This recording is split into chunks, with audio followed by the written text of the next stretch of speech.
ইরানের শিয়া পন্থীরা বাতিল পন্থী না সঠিক পন্থী, শিয়াদের কথা বলেছি। শিয়াদের ভিতরে সবচেয়ে যারা ভালো, তাদের সবচেয়ে ভালো আকীদার একটা হলো যে লা ইলাহা ইল্লাল্লাহ মুহাম্মাদুর রাসূলুল্লাহ বললে কেউ মুসলমান হয় না। দ্বিতীয় আর একটা কথা বলতে হয়, আলী অলিউল্লাহ। দ্বিতীয় হলো যে আবু বকর, ওমর, উসমান সহ সব সাহাবীরা মুরতাদ কাফের ছিলেন, তাদেরকে লানত করা ইমানের অংশ, তাদের সাথে সম্পর্ক ছিন্ন করা। তৃতীয় হলো সাহাবীরা যেহেতু সব কাফের ছিলেন, কাজে সব হাদিস বাতিল, শুধু তাদের ইমামদের থেকে বর্ণিত গুলো ছাড়া। চতুর্থ হলো এটা অধিকাংশ যে এই কোরআন বাতিল, আসল কোরআন নাউজুবিল্লাহ ওসমান পুড়িয়ে ফেলেছে। এখন এরপরে এই ধরনের বিশ্বাস যার আছে তার কি বলবেন এটা আপনাদের ব্যাপার। তবে আমরা সরাসরি কাউকে কাফের বলতে চাই না, বাতিল বলাতে সমস্যা। যদি ইহুদিদের শোনেন যে বিশ্বের সবচেয়ে ভালো মানুষ কারা, বলবে মুসার সাথীরা। খ্রিস্টানদের শোনেন সবচেয়ে ভালো মানুষ কারা, বলবে ঈসার সাথীরা আলাইহিমুসসালাম। আর যদি শিয়াদেরকে প্রশ্ন করেন দুনিয়ার সবচেয়ে নিকৃষ্ট খারাপ মানুষ কারা, তারা কি বলবে? মুহাম্মদ সাল্লাল্লাহু আলাইহি ওয়াসাল্লামের সাথীরা। বড় কষ্ট লাগে। সাহাবায়ে কেরামদের সাথে শিয়াদের যে দুশ্মনী রয়েছে, এই দুশ্মনী তো হিন্দুদেরও নাই রে বাবা, ইহুদি খ্রিস্টানদের এই দুশ্মনী নাই। কোন কিতাব ইহুদি খ্রিস্টানদের পাবেন না যে সবচেয়ে নিকৃষ্ট জাতি হচ্ছে মুহাম্মদ সাল্লাল্লাহু আলাইহি ওয়াসাল্লামের সাথী সঙ্গীরা। হিন্দুদের কিতাবও পাবেন না আপনি মহাভারত পুরাণে, আর আপনি আপনার তাওরাত ইনজিলও পাবেন না, তাদের বিকৃত তাওরাত ইনজিলে এসব পাবেন না আপনি। কিন্তু আপনি রাফেজি শিয়াদের ইরানিদের কিতাবে পড়ে দেখেন, জি হ্যাঁ, শাইখুল ইবনে তাইমিয়া রাহিমাহুল্লাহ বলছেন যে ইহুদিদেরকে জিজ্ঞাসা করা হয়েছিল যে সবচাইতে ভালো মানুষ কারা, তখন তারা বলেছে আসহাবু মুসা, মুসার সাথী সঙ্গী সহচরগণ সবচাইতে ভালো মানুষ মুসার পরে। খ্রিস্টানদেরকে জিজ্ঞাসা করা হলো মান খায়রুকুম, তোমাদের মধ্যে সবচেয়ে শ্রেষ্ঠ কারা, সবচেয়ে ভালো কারা? বলেছে হাওয়ারি ও ঈসা, ঈসা আলাইহিস সালাম হাওয়ারি সহচরগণ। তারপরে তখন এটা হলো ইহুদি খ্রিস্টানদের প্রশ্ন, তাই না? ইহুদিদেরকে জিজ্ঞাসা করে উত্তর বুঝলেন, খ্রিস্টানদের জিজ্ঞাসা করে উত্তর বুঝলেন। রাফেজি শিয়াদেরকে জিজ্ঞাসা করা হইল মান শাররুকুম, তোমাদের মধ্যে সবচেয়ে নিকৃষ্ট খারাপ কারা? বলছে আসহাবু মুহাম্মদ, নাউজুবিল্লাহ, মুহাম্মদ সাল্লাল্লাহু আলাইহি ওয়াসাল্লামের সাথী সঙ্গীরা সবচেয়ে খারাপ, নাউজুবিল্লাহ। কার কাছে? রাফেজি শিয়াদের কাছে। তারা আপনাদের বন্ধু, তাদের সাথে ঐক্য করতে চান, আর তাদের ইনকিলাব আপনাদের জন্য আদর্শ। হ্যাঁ জি, আউযুবিল্লাহ। হে ইসলাম থেকে আল্লাহ যেন হেফাজত করেন। যে ইসলাম আল্লাহর দেওয়া ইসলাম নাই, সে ভ্রান্ত ইসলাম, ইসলামের নামে মানুষের সাথে ধর্ম ব্যবসা করা, ধোঁকাবাজি করা, রাজনীতি করা, এইসব থেকে আল্লাহ যেন হেফাজত করেন। 10 নম্বর অধ্যায় ইমাম বুখারী রাহিমাহুল্লাহ বলছেন বাবুন হাযা বাবুন, এই অধ্যায় হচ্ছে আলামাতুল ঈমান হুব্বুল আনসার, ঈমানের লক্ষণ হচ্ছে আনসারীদেরকে ভালোবাসা। ঈমানের লক্ষণ হচ্ছে আনসারীদেরকে ভালোবাসা। সুতরাং আনসারীদেরকে যারা ভালোবাসে তাদের মধ্যে ঈমানের লক্ষণ আছে, আর যারা আনসারীদেরকে ভালোবাসে না তার মধ্যে ঈমানের লক্ষণ নেই।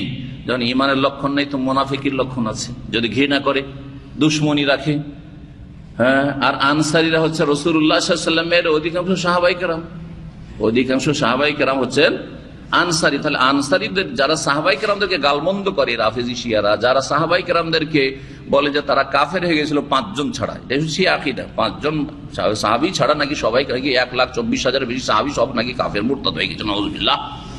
এ হচ্ছে শিয়া ধর্ম, যাদের সাথে ঐক্যের ডাক দিচ্ছে আজকালকার বড় বড় দেশীয় হুজুরেরা। কথা বুঝতে পারছেন না? জি হ্যাঁ, এসব হুজুরকে আল্লাহ হাজির করবেন হাসরের মাঠে, এসব হুজুরকে আল্লাহর উপরে হাসরের মাঠে হাজির করবেন। যে বুঝা ওইটা যে আল্লাহর দুশমন আল্লাহর দোস্ত কি করে সমান হয়, সাহাবায়ে কেরামদের দোস্ত আর সাহাবায়ে কেরামদের দুশমন সমান কি করে হয়ে যায়, আর তাদের সাথে ঐক্য কি করে হইতে পারে, কিসের ভিত্তিতে ঐক্যটা হয়েছিল? বলছেন আনাস রাদিয়াল্লাহু তাআলা আনহু যে নবী সাল্লাল্লাহু আলাইহি ওয়াসাল্লাম বলেছেন আয়াতুল ঈমান হুব্বুল আনসার, ঈমানের নিদর্শন হচ্ছে আনসারীদের ভালোবাসা। ও আয়াতুন নিফাকি, আর কপটতা মুনাফিকির লক্ষণ হচ্ছে বুগজুল আনসার, আনসারীদের দুশমনী, আনসারীদের সাথে বিদ্বেষ রাখা। এই হাদিস এই হাদিস আজকাল ফিট হচ্ছে একেবারে রাফেজি শিয়াদের, ঠিক না? জি। আর ওই সব লোকদের যারা শিয়া ঘেঁষা লোক, সাহাবাই কেরামদের সমালোচনা করতে দ্বিধা করে না, সাহাবাই কেরামদের ভুল ধরতে দ্বিধা করে না, সাহাবাই কেরামদের যুগে যে আপোষে কিছু বিষয়ে মতবিরোধ হয়েছিল সেই বিষয়ে মন্তব্য করতে থাকে, জবান লম্বা করতে থাকে, এরা বিদ্বেষ সৃষ্টি করে। এদের কিতাবাদি যদি পড়া যায় তো বিদ্বেষ নিয়ে বেরোবেন, আল্লাহ হেফাজত করে এদের কিতাব থেকে। খেলাফত ও মুলুকিয়াত মাওলানা মওদুদের যে কিতাবটি আছে সেই কিতাব আল্লাহ হেফাজত করে এই কিতাব থেকে। সৌদি আরবের বড় বড় ওলামারা শেখ বিন বাজ রাহিমাহুল্লাহ বলেছেন এই কিতাবগুলিকে পুড়িয়ে দেওয়া ফরজ। কারণ কেউ যদি খেলাফত মুলুকিয়াত আমি পড়েছি আমার ছাত্র লাইফে, আল্লাহ হেফাজত করেছেন, কারণ আলহামদুলিল্লাহ জামে সালাফিয়া থেকে পড়েছিলাম, তো আমার সালাফিয়া আকীদা মজবুত হওয়ার কারণে আল্লাহ রক্ষা করেছে। জি।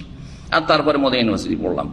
তো কথা হচ্ছে যে এই কিতাব যখন পড়ি তখন ভিতরে এমন একটা প্রতিক্রিয়া যে যেন এইসব মানুষ যে রুহানিয়াতের জগতে এদেরকে এত ভালো মানুষ, এত আল্লাহওয়ালা মানুষ, এত পরেজগার মানুষ, এরা জানমাল সবকিছুর কোরবানি করেছে, এই যে একটা ঈমান বা বিশ্বাস সাহাবায়ে কেরামদের সম্পর্কে শ্রদ্ধা, সেটা আপনার একেবারে কি হয়ে যাবে, চুরমার হয়ে যাবে। আউযুবিল্লাহ। আর মুনাফিক হয়ে বেরিয়ে আসবেন এই কিতাব পড়ে, যখন বেরিয়ে আসবেন শেষ করবেন তখন মুনাফিক হয়ে বেরিয়ে আসবেন আপনি। জি, এগুলো হচ্ছে ইসলামের বড় খেদমত। আর এগুলো বলবেন যে ইসলামিক দল আর ইসলামের খেদমত করছে, আল্লাহ হেফাজত করে সব থেকে। এই নাম কার দেওয়া জানেন? আমাদের দেওয়া নয়, কিন্তু এটা কখনো হয়তো খেয়াল করেন না। আনসার আর মুহাজিরের বৈশিষ্ট্যগত নাম, কিন্তু এই নাম কে দিয়েছেন? স্বয়ং আল্লাহ দিয়েছেন। কত প্রিয় নাম যে আল্লাহ এই নামগুলি দিয়েছেন। ওয়াস-সাবিকুনা আল-আউওয়ালুনা মিনাল মুহাজিরিন ওয়াল আনসার, মুহাজিরিন আনসার আল্লাহ নাম দিয়েছেন। রাদিয়াল্লাহু আনহুম ওয়া রাদু আনহু, আল্লাহ রাজি হয়ে গেছেন ওদের ওপর, আর ওরাও আল্লাহর কাছে এত নিয়ামত পেয়েছে যে তা রাজি হয়ে গেছে। কিন্তু শিয়া রাফেজি আর শিয়া রাফেজি ঘাসারা রাজি হইতে পারলো না, এরা নারাজ হয়ে থাকে। দেখলেন, আল্লাহ রাজি হয়ে যাচ্ছে কিন্তু এরা রাজি হইতে পারছেন না। কি গুমরাহি! এর চেয়ে বড় গুমরাহি কি হইতে পারে? জি। এই যে বর্তমান হুসি ইয়েমানের, এরা হচ্ছে সেই দল। জি হ্যাঁ, ঠিক ইরানের মতো। ইরান থেকে ট্রেনিং নিয়ে আসছে এরা, আর এরা সাহাবায়ে কেরামদেরকে গালমন্দ করছে।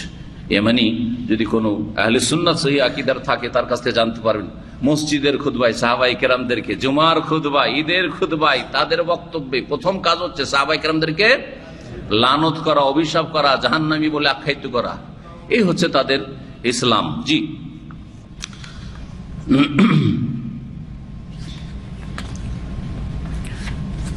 এই হাদিস থেকে বোঝা গেল যেটি ইমানের অধ্যায়ে, যে ইমান যদি কারো থাকে তাহলে সেই ব্যক্তি আনসারীদেরকে ভালোবাসবে। আর ইমানে ভেজাল আছে, নেফাক আছে যদি আনসারীদেরকে ভালো না বাসে।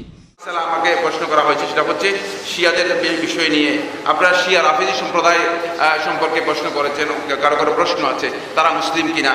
তারা ততক্ষণ পর্যন্ত ইসলামের মধ্যে প্রবেশ করতে পারবে না যতক্ষণ পর্যন্ত তারা ইমামি আকীদা থেকে বের হতে পারবে না।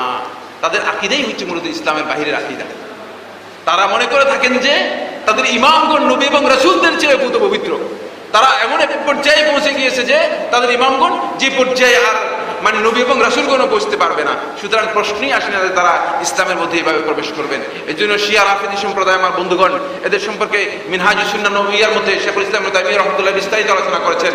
6 খণ্ডে এই বিশাল কিতাব, প্রত্যেকটা খণ্ডের মধ্যে প্রায় 600 থেকে 700 পৃষ্ঠা, 6 খণ্ডে লেখা মিনহাজুস সুন্নাহ নবওয়িয়ার মধ্যে শেখুল ইসলাম ইবনে তাইমিয়া রাহমাতুল্লাহ স্পষ্ট করে বলেছেন যে শিয়াদের দ্বীন হচ্ছে একটা, সেটা হলো ইসলামকে ধ্বংস করা। ইসলামকে ধ্বংস করা, বিভিন্ন কলাকৌশলে মূলত তারা ইসলামকে ধ্বংস করার জন্য চেষ্টা করতেছে। ইসলামের বিরুদ্ধে যত ষড়যন্ত্র করা যায় শিয়া সম্প্রদায়, রাফেজি সম্প্রদায় মূলত সেই কাজ করে যাচ্ছেন। অথচ আমরা, আমাদের বিভ্রান্তি হচ্ছে এখানে যে আমরা বন্ধু এবং শত্রুর মধ্যে পার্থক্য করতে পারি নাই। কথাকে বুঝতে পেরেছেন? আমাদের অনেক ভাই রয়েছেন, তিনি মনে করে থাকেন যে মানে শিয়ারা মনে হয় ইসলামের মানে সবচেয়ে কাছের বন্ধু। প্রতারণামূলক বক্তব্য দিয়ে মানুষদেরকে বিভ্রান্ত করতেছে, বিভিন্ন প্রতারণামূলক বক্তব্য দিয়ে মানুষদেরকে বিভ্রান্ত করতেছে। এটি হচ্ছে তাদের রাজনৈতিক চাল। তারা হুসাইন ইবনে আলী রাদিয়াল্লাহু আনহুকে ডেকে নিয়ে তারা স্বেচ্ছায় হুসাইন ইবনে আলী রাদিয়াল্লাহু আনহুকে হত্যা করেছে। এটা হচ্ছে তাদের চাল। শিয়াদের এই ব্যাপারে মুহাম্মদুল হানাফিয়া রাহমাতুল্লাহ রাদিয়াল্লাহু তাআলা বলেছেন, আব্দুল্লাহ ইবনে আব্বাস রাদিয়াল্লাহু বলেছেন, আব্দুল্লাহ ইবনে ওমর রাদিয়াল্লাহু বলেছেন, সবাই বলেছেন যে যখন হোসেন ইবনে আলী রাদিয়াল্লাহু আনহু যাচ্ছিলেন কুফার দিকে, তখন বলছেন যে হোসেন ইবনে আলী রাদিয়াল্লাহু আনহু বলছেন যে তুমি প্রতারিত হচ্ছ, তোমাকে তারা ডেকে নিয়ে হত্যা করার জন্য ষড়যন্ত্র করেছে। বরং আব্দুল্লাহ ইবনে ওমর রাদিয়াল্লাহু আনহু বলেছেন, আব্দুল্লাহ ইবনে ওমর স্পষ্ট করে যখন হোসেন ইবনে আলী রাদিয়াল্লাহু আনহু রওনা করে ফেললেন জিলহজের 8 তারিখে, যখন হোসেন রাদিয়াল্লাহু আনহু বের হয়ে গেলেন মক্কা থেকে, তখন পথিমধ্যে আব্দুল্লাহ ইবনে ওমর রাদিয়াল্লাহু আনহুর সাথে সাক্ষাৎ হলো। তখন আব্দুল্লাহ ইবনে ওমর রাদিয়াল্লাহু আনহু বললেন, ওয়াদাআন লিআহলিল বাইত, নবী সাল্লাল্লাহু আলাইহি ওয়াসাল্লামের পরিবার, তোমাকে বিদায় জানাচ্ছি, তুমি আর ফিরে আসতে পারবে না, তুমি আর ফিরে আসতে পারবে না। তারা এত বড় ষড়যন্ত্রকারী ছিল। এখন তারা হুসাইন রাদিয়াল্লাহু তাআলার জন্য মাতম করে, তাজিয়া করে, হত্যা করে, তারা মাতম করে, তাজিয়া করে। এগুলো প্রতারণা, সীমালঙ্ঘন, মুসলিমদের সবচেয়ে বড় ক্ষতি।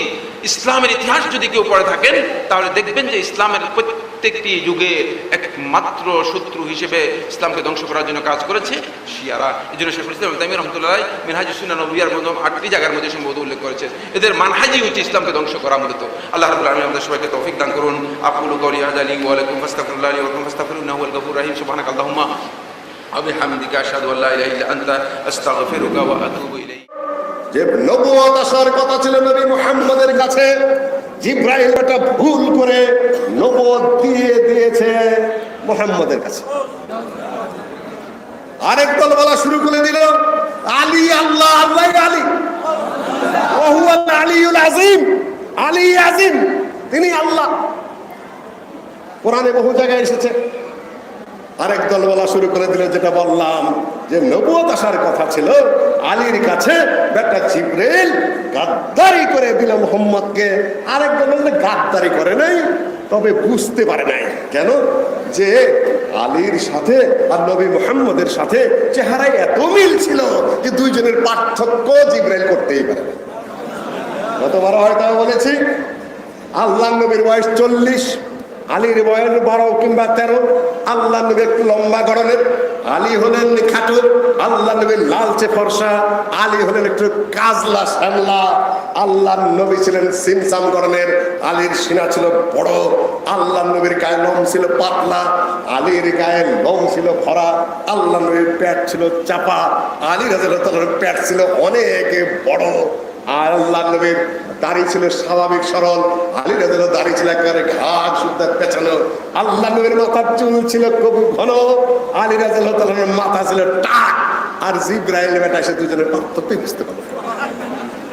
এই হলো শিয়ালের জাত। আরেকটা কথা হলো, আল্লাহ বলেন রূহুল আমিন, নাযালা বিহির রূহুল আমিন, বিশ্বস্ত আত্মা, শক্তিশালী আত্মা, জ্ঞানী আত্মা জিবরাইলের বহু প্রশংসা কোরআনে কারিমে এসেছে। আর এইরকম একটা নির্বোধ ফেরেশতা যে আলীর মধ্যে আর নবীর মধ্যে পার্থক্য বোঝে না, তাকে দিয়ে আল্লাহ পাক ওহী পাঠাইলেন, তাহলে দোষটা কি জিবরাইলের না আল্লাহ নিজের? নাউযুবিল্লাহি মিন যালিক। আল্লাহর ফেরেশতা খুঁজে পাইলেন না, এই গর্ধ বা হাম্মদ ফেরেশতা যে আলীর মধ্যে আর আল্লাহর নবীর মধ্যে পার্থক্যই বোঝে না, তাকেই পাঠিয়ে দিলেন। দোষ তাহলে শুধু জিবরাইলের উপর থাকবে না, চলে যাবে সেটা আল্লাহর বিরুদ্ধে। নাউযুবিল্লাহি মিন যালিক। রাফেজি শিয়ারা এইতে কাদান স্পষ্ট মনে করে এই আয়েশা রাদিয়াল্লাহু আনহার কারণে আলী খলিফা হতে পারেনি, খলিফা হয়েছে কে? আবু বকর। নাউযুবিল্লাহ, আস্তাগফিরুল্লাহ। কয়টা বললাম? 4 নম্বর বললাম না, 3 নম্বর? 3। 4 নম্বরটা হলো, আমি 5টার উপরে কথা বলছি। 4 নম্বরটা হলো এই ফাতেমা রাদিয়াল্লাহু আনহা জিনা করেছিলেন, এতে কোনো সন্দেহ নাই। আস্তাগফিরুল্লাহ। মা আয়েশার মর্যাদা কত বেশি বলেন তো। মা আয়েশার কত মর্যাদা। এই যে কথাটা যে আয়েশাকে আল্লাহ আয়াত নাজিল করে তাকে পবিত্রতা ঘোষণা করছেন, সুবহানাল্লাহ বিহামদিহি। কেমন এত দিনদার, এত জ্ঞানী, এত বুদ্ধিমতী, 56টা বছর আল্লাহ তাকে বাঁচায় রাখছিলেন শুধু শরীয়ত প্রচার করার জন্য।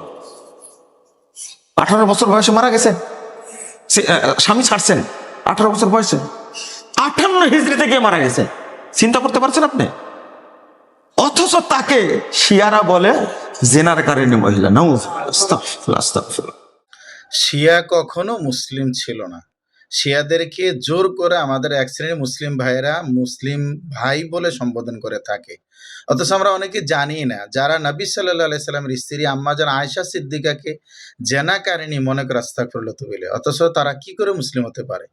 তারা কোন শিয়াদের মতে ৩ জন আর অধিকাংশদের মতে ১০ জন সাহাবী ছাড়া বাকি সব সাহাবীদেরকে তারা কাফের মনে করে, নাউজুবিল্লাহ মিন যালিক। এবং তারা এই হাজার হাজার লক্ষ লক্ষ হাদিসকে তারা স্বীকার করতে রাজি না। যারা এই শিয়াদেরকে না জেনে না বুঝে অনেকে আবেগের চোটে কথা বলে, শিয়ারা তারা হলো ইহুদিদের জাতি পাই।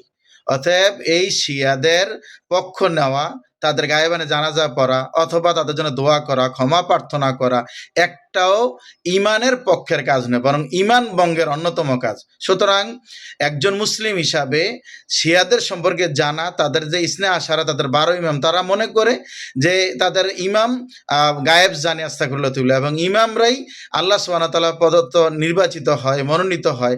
এবং তারা এই শিয়ারা সাহাবীদের সম্পর্কে যে বাজে মন্তব্য করে, এমনকি আবু বকর, ওমর, ওসমান এই সাহাবীকে কাফের মনে করে আস্তাগফিরুল্লাহ। ইরানের চক্রান্তের ফল ইরান ভোগ করছে। এই ইরান আমেরিকার সাথে মিলে ইরাকের ক্ষতি করেছে। সাদ্দাম হোসেনকে গ্রেফতার করা হয়েছে। ইরানের শিয়া বিচারপতিরা ঈদুল আজহার দিন বিচারের রায় কার্যকর করে প্রেসিডেন্ট সাদ্দামকে ফাঁসি দিয়েছে। আর সেই ইরাক থেকে ইসরায়েল ইরানে হামলা করছে। এটা ইরানের শিয়াদের মুসলিম সুন্নিদের সাথে বিদ্বেষের ফল সে ভোগ করছে। আপনারা তো গোড়ার খবর জানেন না। 2 পাতা পত্রিকা পড়ে আর একটু ফেসবুক দেখে আপনারা সিদ্ধান্ত দিয়ে ফেলেন, এইটা করলো না কেন, এটা হলো না কেন। আপনাকে গ্লোবাল পলিটিক্স বুঝতে হবে। যুদ্ধে যেন ইসরায়েল শোচনীয়ভাবে পরাজিত হয় ইরানের কাছে, সেই কামনাও করব। আমরা জিহাদ ছেড়ে দিছি না। ইসরায়েল এবং ফিলিস্তিন যুদ্ধের ক্ষেত্রে বাংলাদেশের তথাকথিত তালেবর, বুইফোর, আতেল বুদ্ধিজীবীরা আরব বিশ্বের শাসকদের দিকে আঙ্গুল তুলে যে ওনারা কি করতেছে। তো প্রশ্ন হচ্ছে, বাবা তুমিও তো মুসলমান, তুমি কি করতেছো? শুধু সরওয়ার্দী উদ্যানে যে মার্চ ফর গাজা করে ভাবছো একেবারে দুনিয়া উল্টায় দিস। এরা এত বড় হারামজাদা হলো সেই সমস্ত মানুষেরা যারা আল্লাহকে মানে, নবী সাল্লাল্লাহু আলাইহি সাল্লামের নবুয়তকেও মানে, যদিও তাদের একটা গ্রুপ নবী সাল্লাল্লাহু আলাইহি সাল্লামের নবুয়ত নিয়েও সন্দেহ করে। আর এর পাশাপাশি তারা শুধুমাত্র নবী পরিবারের সদস্যদেরকে মানে, সাহাবীদেরকে তারা মানে না, বরং সাহাবীদের সাথে শত্রুতা বিদ্বেষ তারা জ্ঞাপন করে, লালন করে। তো এই কারণে তারা শিয়া এবং আলাদা হয়েছেন। শিয়ারা তারা বিভ্রান্তির দিকে আছেন। শিয়া পন্থাটা বিভ্রান্তির পন্থা, এটা হেদায়েত এবং সত্য থেকে বিচ্যুত। নবী করিম সাল্লাল্লাহু আলাইহি সাল্লাম বলেছেন, আমার পরে তোমরা আমার সুন্নত, আমার খলিফাদের সুন্নতকে আঁকড়ে ধরবা। নবীর সুন্নত এবং আদর্শ যদি কেউ আঁকড়ে না ধরে, সাহাবীদের যদি আদর্শকে কেউ যদি ইগনোর করে, সে কখনো ভালো মুসলমান হতে পারে না। এজন্য আমাদেরকে সতর্ক থাকতে হবে এবং ভালো মুসলমান হতে হলে অবশ্যই কোরআন এবং সুন্নাহ উভয়টাকে অনুসরণ করতে হবে। শিয়াদের মধ্যে কিছু কিছু গ্রুপ আছে যারা বিভ্রান্ত, পরিপূর্ণ ইসলাম থেকে তারা বাহির হয়নি। আবার 2-1টা গ্রুপ আছে তারা আম্মাজান আয়েশার চরিত্রে কালিমা লেপন করে, কোরআনের আয়াত নিয়ে সন্দেহ করে, নবী সাল্লাল্লাহু আলাইহি সাল্লামের রিসালাত নিয়ে সন্দেহ করে তারা ইসলামের গণ্ডি থেকে খারিজ হয়ে গেছেন। আল্লাহ তাআলা আমাদেরকে কোরআন এবং সুন্নাহ উভয়টার অনুসরণ করার তৌফিক দিয়েছেন। আমরা আহলে বাইতকে, রাসূলুল্লাহ সাল্লাল্লাহু আলাইহি ওয়াসাল্লামের পরিবারকেও ভালোবাসি, আবার তার সাহাবীদেরকেও ভালোবাসি। আমরা এখানে কোনো বিভক্ত করি না, তারা বিভক্তি করেছে, এই হলো তাদের সাথে আমাদের পার্থক্যের জায়গা। বাংলাদেশ যেখানে সঠিক দিন ধর্ম পাওয়া অতীব জটিল। ইসলাম সৌদি আরব থেকে বের হয়ে ইরাকে ঢুকেছে, ইরাক থেকে বের হয়ে ইরানে ঢুকেছে, ইরান থেকে বের হয়ে পাক ভারতে এসেছে।